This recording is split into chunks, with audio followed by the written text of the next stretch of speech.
Sur la création d'entreprise, on a déjà vu le module 1 et le module 2. Et d'ailleurs, je profite de m'excuser, il y avait une petite faute hein, lors du module 1 des modules 1 et 2. Il y avait une petite faute, je tiens à m'excuser pour la faute. Hein. Je commence cette petite vidéo par ça. Alors, donc, ce module 3, en fait, c'est le régime fiscal, le régime social des sociétés.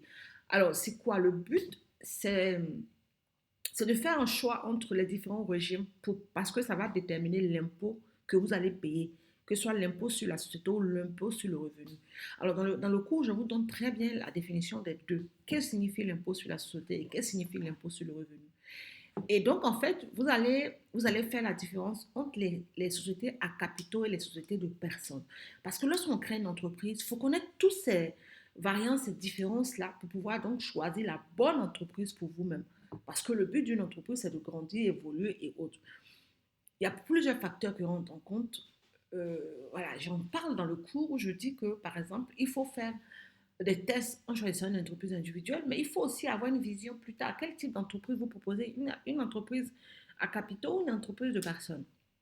Alors, les cotisations que vous allez payer pour l'entreprise, la fiscalité de la TVA des sociétés, la fiscalité et la TVA des sociétés, ça, il faut le connaître. Vous êtes bien obligé de connaître cela. En plus, dans le module 4, qu'est-ce que je dis? J'explique le choix et développement des réseaux sociaux.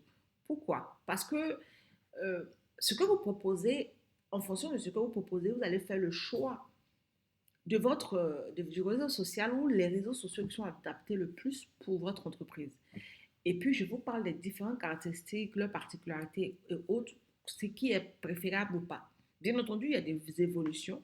Et je mets à jour à chaque fois le cours, mais en gros, je vous parle vraiment des choses les plus intéressantes à savoir lorsqu'on se lance. Vous savez que ce cours est tellement complet que lorsque la plupart des clients qui achètent mes cours disent qu'ils sont plus ouverts, en fait, l'esprit est beaucoup plus ouvert que quand ils décidaient de se lancer.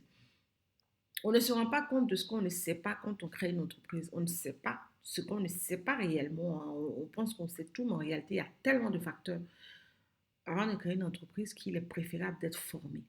Donc, on se voit prochainement pour les autres modules. Je vous en parle rapidement pour vous présenter mes formations et ça, pour que vous sachiez ce que vous allez apprendre dans mes formations sont déterminants donc pour la création de votre entreprise.